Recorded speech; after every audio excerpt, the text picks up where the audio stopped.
Today, I'm doing my first post-combine, full first-round NFL mock draft. Let's go ahead and get right into the mock draft, starting at pick number 1. All right, here we go, 2024 NFL first-round mock draft. Let's go ahead and I'm just going to go ahead and get this whole quarterback thing out the way at the start. Pick number 1, I've been saying it all year, nothing's changed. It's Caleb Williams. Don't care that he didn't throw at the combine. Don't care about all that crazy stuff. Yeah, is he wanting a lot for a quarterback? Yeah, he's doing some odd stuff, but I really don't care. The dude's in elite quarterback talent in every single way you look at him. And the dude, from all we've heard from the combine, is this dude just loves football. He's the ultimate competitor. He's got that drive in him that's going to push him to be better and better every year. It's Caleb Williams. I'm not going to argue it. If you think it's someone else, I'm going to be honest, you're a little crazy. It's Caleb Williams 1. Then number 2 is where it's getting crazy, man. It's Drake May. I don't know what we're doing. The only way I see Drake May not being the number 2 quarterback and number 2 pick in this draft is if he's been like bombing these interviews or something. I could understand maybe that, but like in terms of like what we know as a public and just what we can see from just his film and what we've seen at North Carolina, I don't see how this dude's not the number 2 pick. I mean, yes, he has some inconsistencies, but Drake May is also a true junior. When you're comparing like Drake May and Jaden Daniels, you're saying Jaden Daniels has been in college for like 3 more years than Drake May, and he was playing with 2 first-round receivers at LSU. There, you put Drake May in that LSU offense, easy Heisman Trophy winner. You give Drake May 2 or 3 more years. I don't remember exactly how many for Jaden Daniels. You give him 2 or 3 more years in college, he's gonna be even better. I mean, think about Jaden Daniels last year in his 4th year, I think it was.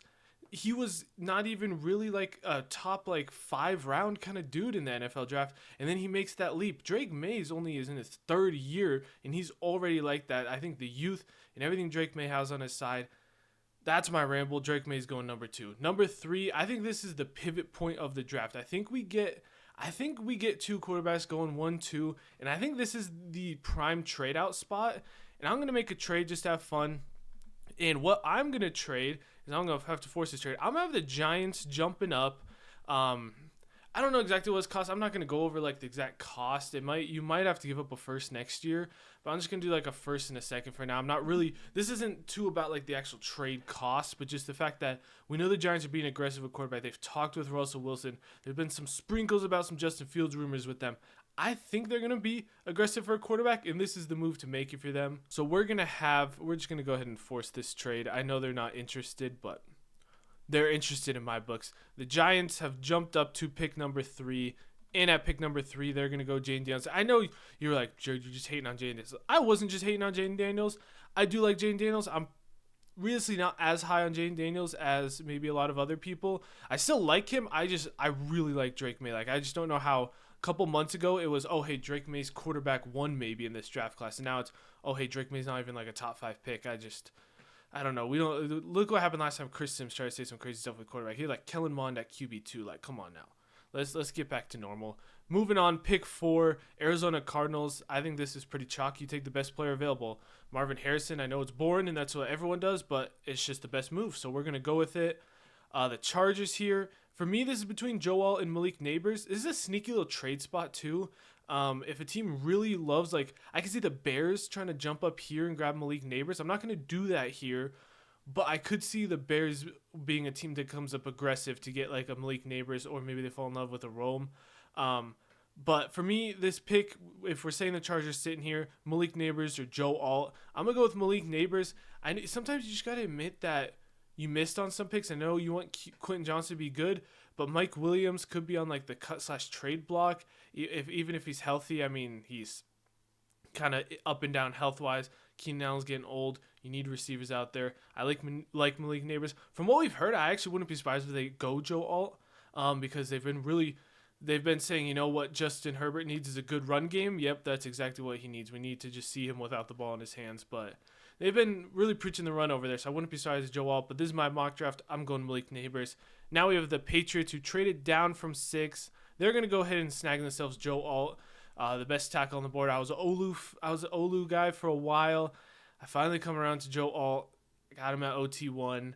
I mean, the Patriots are kind of just in the situation to go best player available, and Joe Alt's best player available, so it's pretty simple like that. Next up, we got the Tennessee Titans.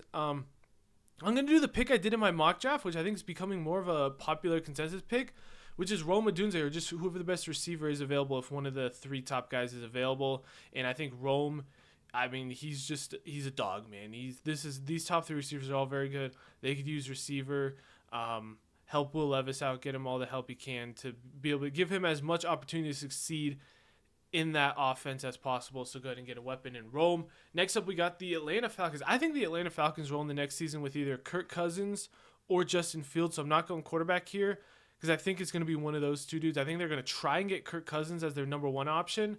But if that doesn't work, I think they'll pivot to Justin Fields. So no quarterback here. I think they're going with one of those two.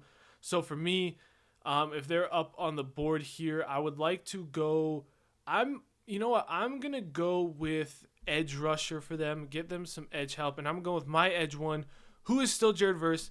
I know Dallas Turner tested very well, but I just think Jared Verse, in terms of if we're looking at full round defensive end, he's got the size, he's got the strength, he's got the defensive end moves, he's got the knowledge, he's a smart player. I think he's just got everything. I think Dallas Turner is a freakier athlete, and I can see the athletic traits that people fall in love with Dallas Turner, but I think he's a bit of a project that's going to take a little more time, whereas Jared Verse, I'm very confident Jared Verse is going to be a hell of an NFL player, even if he has to start day one. So that's where we're going. Next up, the Chicago Bears at pick 9 just re-signed Jalen Johnson. So you don't really have to go corner because you got Jalen Johnson. Then you got Kyler Gordon. Then you got Tyreek Stevenson, Terrell Smith. I like a lot of their dudes at DB. So not really corner market, which they could have been if Jalen Johnson had walked, but they're not. I would like a receiver. It is a little early for the next receiver. My next receiver would probably be Brian Thomas. I don't really feel comfortable taking him in the top 10, though.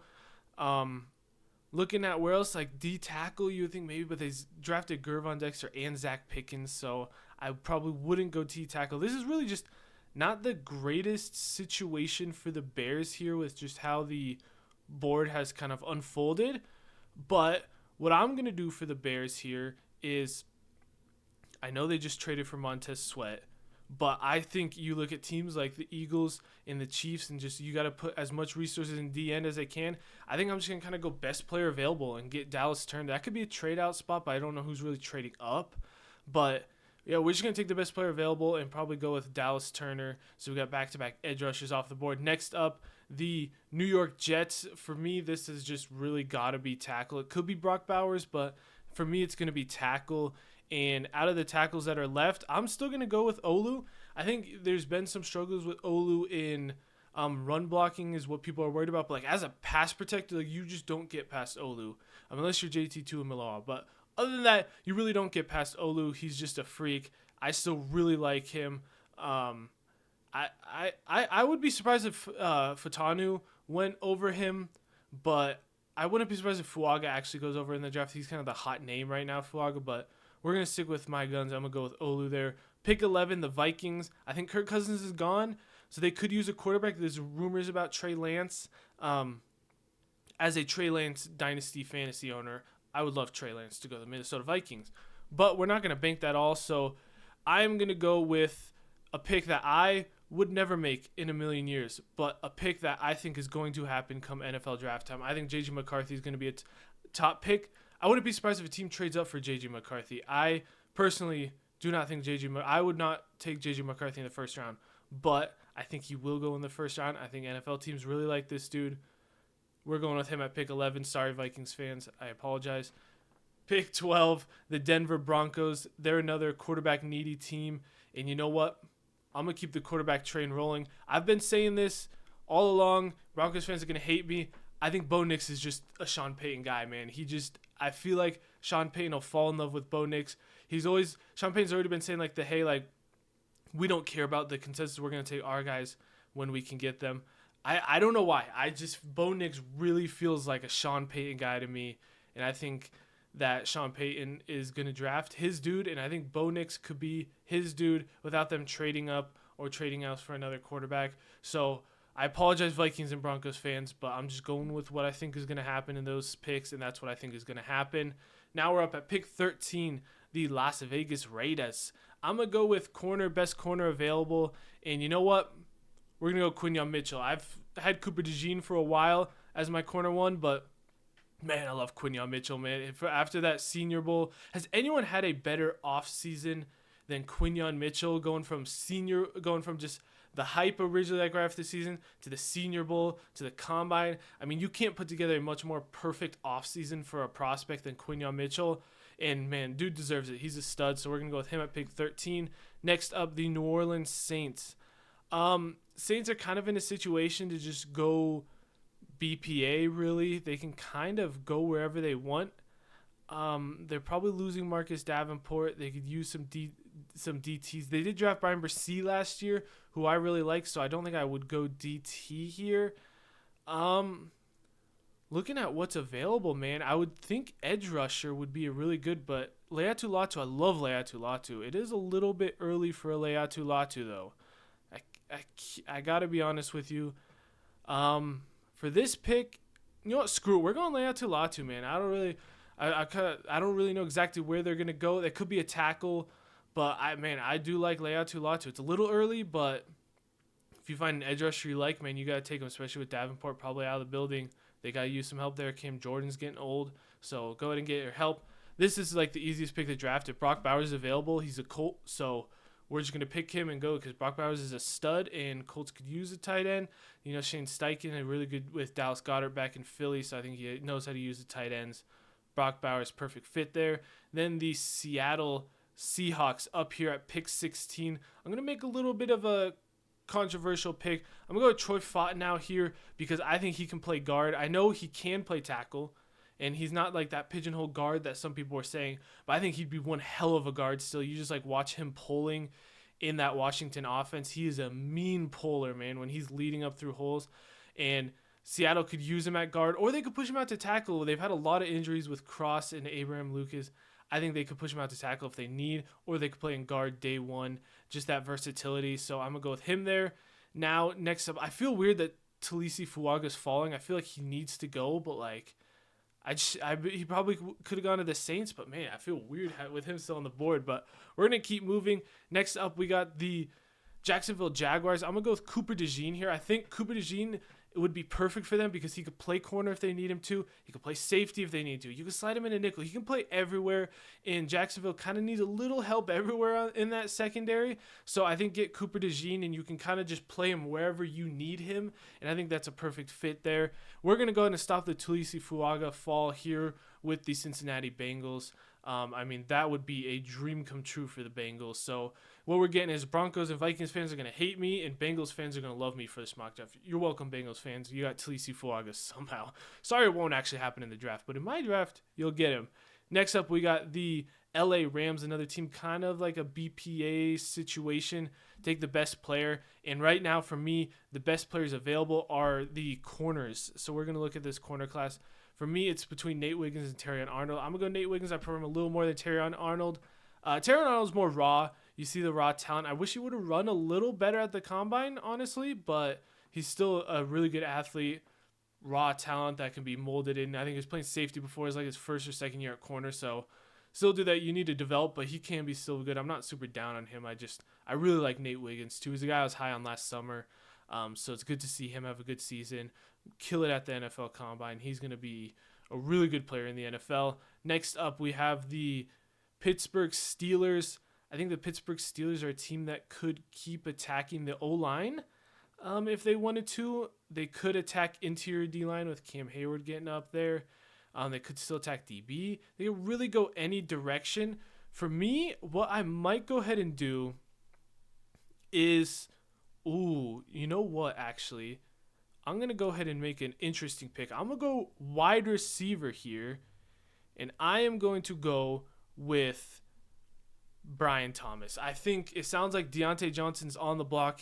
I literally just saw a notification before I started streaming this. He's getting a lot of interest from teams. I think if Deontay Johnson's on the block, they really just got George Pickens after that, so they could use some receiver help. I'm going to go with Brian Thomas, and I'm pissing off Dolphins fans because that would be a great fit, Dolphins getting Brian Thomas. Even though they don't need a receiver, that would just be a fun fit, but we're going to go Brian Thomas there. Next up, the Dolphins. I think the Dolphins are kind of in a situation to take best O-line available. So for me, you could go center in Jackson Powers-Johnson, but for me, I'm going to take tackle Amarius Mims from Georgia. He's one of dudes that's been rising a lot lately after a really good combine.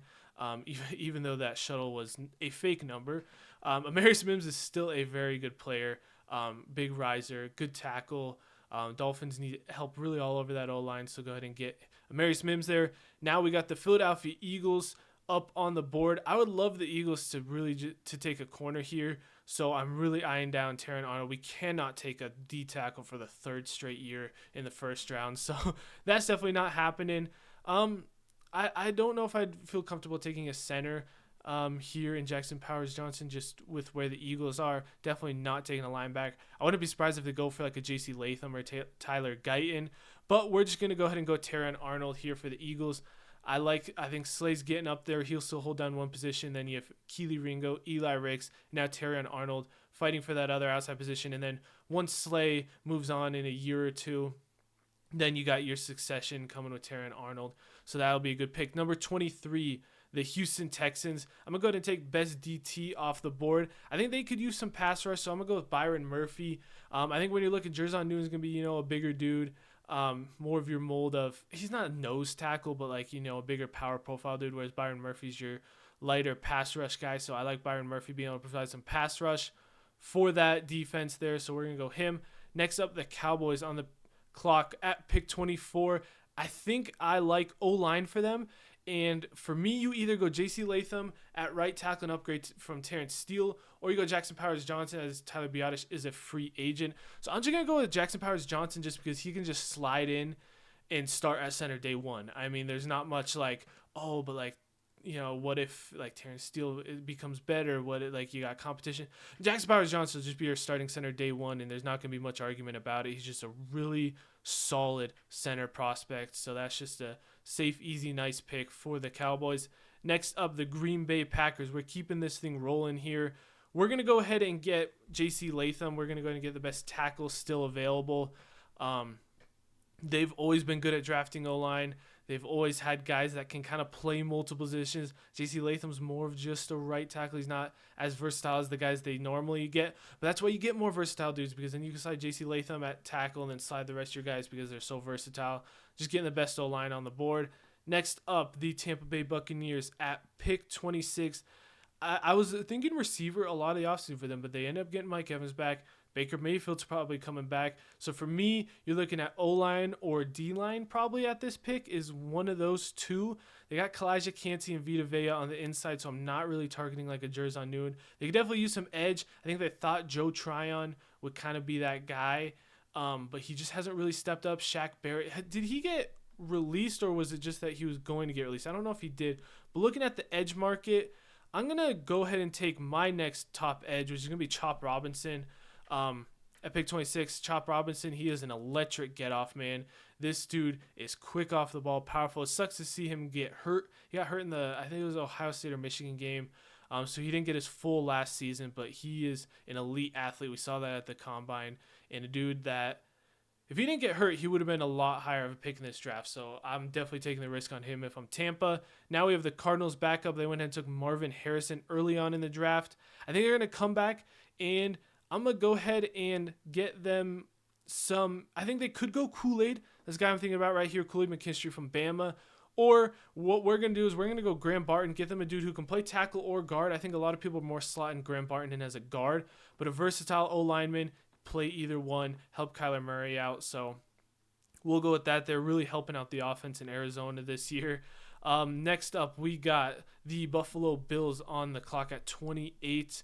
They just released a lot of dudes. They got holes in a lot of places, but I think their biggest hole, they need a receiver to really help out Josh Allen. My next receiver is going to be A.D. Mitchell. I did not think A.D. Mitchell was that fast. I knew he was good, and I knew he was quick, and he's a really solid route runner, but I did not know he was 4.33 fast. So this dude is fast, and I still say, whenever someone talks about A.D. Mitchell, my favorite play is, man, in the Washington playoff game, he runs like a fade route.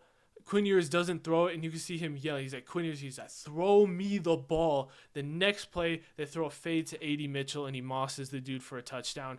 And that's the kind of stuff I love to see that, man.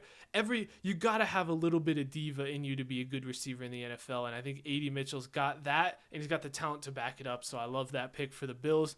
Next up, the Detroit Lions. I think I'm just going to go ahead and take the steal here, Detroit Lions. Kool-Aid McKinstry. Kool-Aid's just a hell of a player, man. I love myself some Kool-Aid McKinstry. He's just not the craziest athlete. But in terms of press corners, I mean, he's about as good as you're going to get. So we'll go ahead and get them to help out that secondary that could use some help in Detroit. Next up, the Baltimore Ravens. Looking at who's available, they just re-signed Matabike on the interior, so could still go Jer'Zhan Newton, but maybe not as much of a need. You could go ahead and just take like a best player available, like Tyler Guyton. It's kind of a tough pick. I might go ahead and get them some edge help because Jadeveon Clowney was just on a 1-year deal, and he provided a lot of. He gave them a lot last year. So for me, my next edge rush is going to be between Darius Robinson from Missouri and Braylon Trice. I'm going to go ahead and get Darius Robinson. He's an interesting dude, really powerful dude. He can kind of slide in, and he could almost probably play like a 3 tech. He could play anywhere from like 3 all the way out to like a 7 tech. So he's a really versatile dude that can slide in and out on the fronts.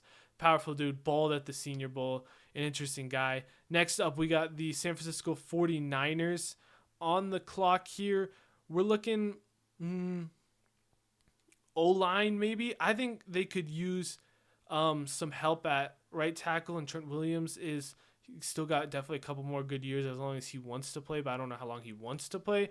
But we're going to get the best O-lineman available, Tyler Guyton, just a raw freak is Tyler Guyton. I mean, this dude is athletic, he's powerful, he's nasty, he's got some stuff to clean up in footwork and stuff, but like in terms of like developmental guys in this class, Tyler Guyton's the developmental guy you really want at tackle in this class. So that'll be a great pick for them. Now the Chiefs up at pick 32. We're going to do the pick that everyone's going to hate when it happens. Even though I like the point of what Trevor Sikkema said from the PFF guys. He said, don't count speed twice and don't overrate him. But you know what? We're counting speed twice. We're going to Xavier Worthy to the Chiefs. That's fast. He broke the NFL Combine record. We knew he was fast, so it doesn't really rise him too much. But, everyone would just hate if he goes to the Chiefs, right? Give him with Patrick Mahomes. Anyways, that's my first round. Let me know what you guys thought in the comments. Maybe I'll do another draft later on where I do more trades. I want to throw one trade at the top, but not too many trades. And I'll see you for the next video. Make sure to like, subscribe, comment. Check out my other videos if you enjoyed. Thanks for watching.